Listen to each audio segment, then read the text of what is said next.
আসসালামু আলাইকুম ওয়া রাহমাতুল্লাহি ওয়া বারাকাতুহু। ইন্নাল হামদালিল্লাহি ওয়াহদা ওয়াসসালাতু ওয়াসসালামু আলা মান লা নাবিয়্যা বা'দা আম্মা বা'দ। সম্মানিত উপস্থিতি, আমরা ধারাবাহিকভাবে আলোচনা উপস্থাপন করছিলাম রাসূলুল্লাহ সাল্লাল্লাহু আলাইহি সাল্লাম কোন কোন সময় মিসওয়াক করতেন।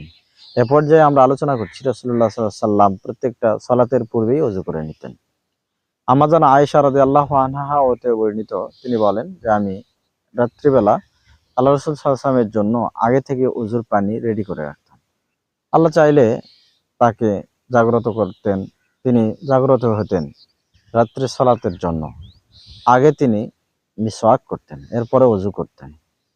ইবনু শিহাব রাহিমাহুল্লাহ বলেছেন, রাসূলুল্লাহ সাল্লাল্লাহু আলাইহি সাল্লাম কোনো সালাতই মিসওয়াক ছাড়া ওযু না করে আদায় করতেন না।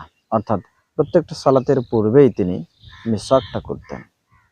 তাহলে বোঝা গেল যে আমাদেরও উচিত মিসওয়াক সাথে রাখা। প্রত্যেকটা সালাতের পূর্বেই ওযু হবে, এই ওযুর আগে আমরা মিসওয়াক করে নিব। আল্লাহ আমাদেরকে তৌফিক দান করুন। আমিন। ওয়া আখিরু দাওয়ানা আনিল হামদুলিল্লাহি রাব্বিল আলামিন। আসসালামু আলাইকুম ওয়া রাহমাতুল্লাহি ওয়া বারাকাতুহু।